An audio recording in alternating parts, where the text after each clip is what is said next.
Adillah pada kami tak bodoh, meski memang kami tak pandai. Tapi kami berjanji akan tetap mengkritik sesuai isi hati. Hei penguasa, ini kami rakyat jelata. Engkau ada untuk siapa? Hei penguasa, ini kami rakyat jelata. Mau sampaikan semua keluh kesah. Bekerjalah dengan hati, pakai empati. Jangan banyak intrik, apalagi bikin taktik. Bijaklah dalam membuat peraturan. Jangan sampai bikin aturan yang berat sebelah.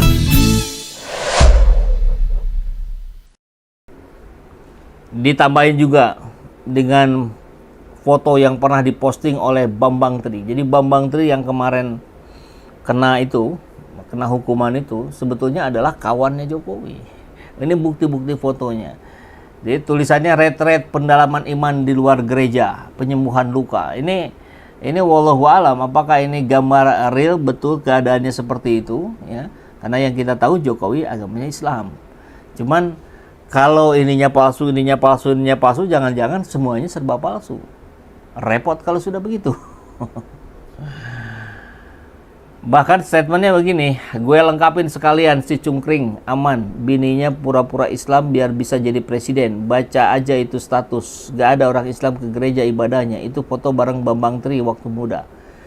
Jadi semakin banyak data-data, tentu kita tidak boleh percaya secara langsung, tapi kita harus melihat secara proporsional ya. Pangkal masalah negeri ini adalah Jokowi gitu. Ya betul. Itu dia masalahnya. Bahkan ini ucapan baru-baru ini dari Profesor Dr. Amin Rais, kita dengarkan ya.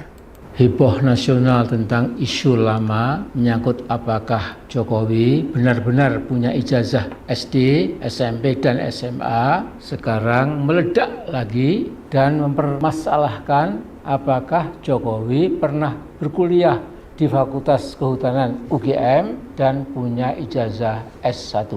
Nah, Indonesia beruntung punya tokoh Dr. Rismon Hasiholan Sianipar, seorang insinyur teknik dari UGM dan mendalami forensik digital selama 2 tahun di Universitas Yamaguchi, Jepang. Nah, dalam membuktikan bahwa ijazah S1 Jokowi dari Fakultas Kehutanan UGM adalah palsu, metode ilmiahnya sangat meyakinkan.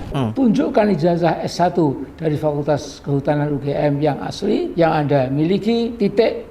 Heboh ijazah palsu, Anda langsung sirna. Menggunakan ijazah palsu masuk ke dalam kategori bentuk kejahatan pemalsuan surat. Nah, KUHP baru turut memberikan sanksi penjara dan denda terhadap pelanggaran tersebut. Pasal 272 ayat 1 KUHP baru menyatakan setiap orang yang memasukkan atau membuat palsu ijazah atau sertifikasi kompetensi dan dokumen yang menyertainya dipidana dengan pidana penjara paling lama 6 tahun dan seterusnya. Jadi Mas Mulyono hadapi dengan gagah berani dan sampaikan apa adanya. Tunjukkan ijazah asli Anda. Tentu kalau bisa ini ada yang diharapkan oleh sebagian besar anak bangsa. Namun bila Mas Mulyono harus kena hukuman 6 tahun penjara, ya terima saja dengan legawa. Terima saja dengan legawa. Kalau mau lihat video aslinya silakan masuk ke channelnya Amin Rais, Profesor Dr. Amin Rais. Dan tidak cukup itu, kita lihat juga Jokowi akhirnya tampak sekali kegerahan, geram dengan situasi hari ini. Mari kita coba dengarkan pernyataannya. Kita kan ingin menunjukkan bahwa betul-betul kita ini kuliah di Fakultas Kehutanan, betul-betul ijazahnya dikeluarkan oleh Universitas Gadjah Mada dan sudah disampaikan, tidak hanya sekali kan oleh rektor, dekan sudah disampaikan, sudah dibuka seperti itu. Tapi kalau masih urusan huruf lah, urusan nanti urusan angka, urusan wah, itu udah. Dan yang paling penting, siapa yang mendalilkan, itu dia yang membuktikan. Siapa yang menuduh, dia yang juga harus membuktikan. Saya rasa itu. Itu terus ya. Siapa yang mendalilkan, dia yang harus membuktikan. Padahal yang diminta cukup sederhana loh. Bapak tampil di publik, pegang ijazahnya. Bapak masuk dulu ke dalam ke rumah sebentar, bawa ijazah aslinya munculkan. Nah, kalau nggak begitu, kan berarti memang tidak ada ijazahnya. Makanya muncul teori-teori lain. Oh, sempat ada katanya di UGM. Lah, ijazah asli di mana-mana dipegang oleh alumni, bukan oleh kampus. Iya kan? Coba kita lihat lagi nih. Ini bahkan, ini menarik nih akhir-akhir ini nih. Beberapa hari terakhir ini ketika Pak Prabowo sedang keliling mencari bentuk-bentuk kerjasama baru dengan negara-negara luar, ya, terutama di Timur Tengah. Kita lihat beberapa menteri sowan ke rumahnya Jokowi. Bahkan ada yang mengatakan Jokowi itu mantan bos saya dan masih bos saya sampai sekarang. Ada 2 menteri yang mengatakan begitu, ini bos saya. Ini ada apa gitu? Kok bisa-bisanya menyatakan dengan eksplisit itu? Anda ini menterinya Prabowo. Bos Anda itu Prabowo, bukan Jokowi. Jadi kita sedang melihat seolah-olah dugaan kita ini, Jokowi sedang mengkonsolidasi sebuah kekuatan untuk menopang dirinya. Tentu dengan politik, apa istilahnya kemarin itu ya, politik sandera, politik balas budi, dan politik-politik lainnya. Sehingga orang-orang yang sekarang menjabat sebagai menterinya Prabowo dan kemarin sebagai menterinya Jokowi, ini sedang mengkonsolidasi. Ini berbahaya nih. Nggak bisa dibiarkan begitu saja. Semoga Jokowi cepat dipenjara. Ya, kalau harapan saya sih semoga Jokowi cepat diadili gitu ya. Bentuknya pengadilan ya. Nanti hakim yang memutuskan boleh. Ijazah Jokowi udahlah katanya akui saja palsu. Makanya cari perlindungan. Heran orang bayaran begitu enggak usul. Oke. Baik. Dan ini para menterinya ketika bibit pembangkangan menteri semakin mekar di dalam satu pemerintahan. Postingan Cynthia ya. Presiden Prabowo nggak ada harganya di mata para menteri titipannya Jokowi. Benarkah begitu? Maka misi selanjutnya adalah merusak dari dalam. Ini kayak kuda Troya gitu ya. Maksud dan tujuannya Fufu Fafa jadi RI1. Makin ngeri kali. Secara langsung Menteri KKP dan Menteri Kesehatan tidak mau mengakui Prabowo sebagai atasannya atau bos. Secara tidak langsung mungkin maksudnya ya. Karena secara langsungnya dia mengatakan bahwa Jokowi itu bos saya. Secara tidak langsungnya mengatakan Prabowo bukan bos saya. Kan logika sederhana itu. Mari kita dengarkan. Ini langsung pernyataan di depan rumahnya Jokowi.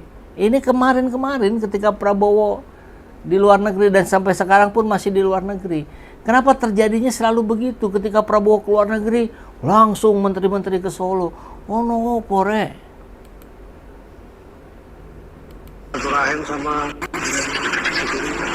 Silaturahim sama bekas bos saya. Sekarang masih bos saya. Clear ya?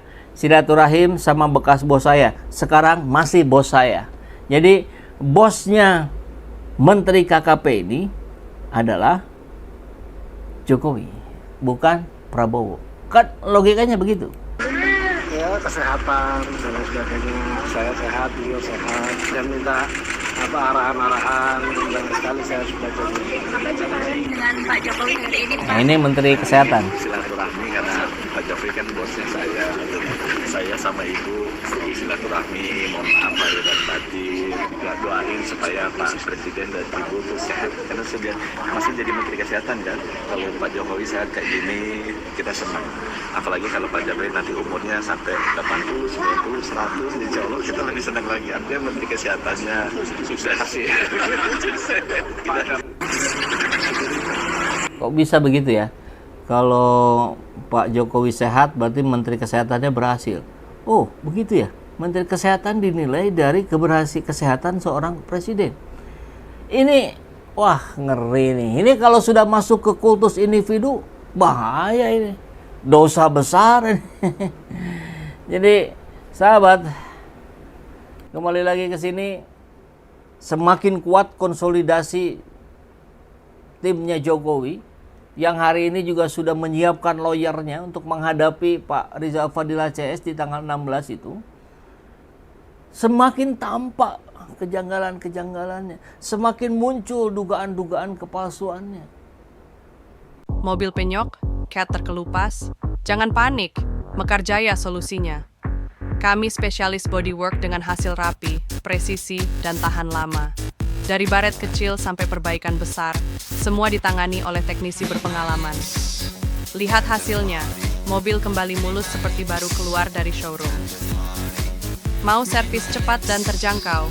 Kunjungi bengkel Mekarjaya di dekat lampu merah Samsat Bandung. Gampang dicari. Harga bersahabat, kualitas terjamin. Yuk, buktikan sendiri. Mekarjaya, ahlinya bodywork.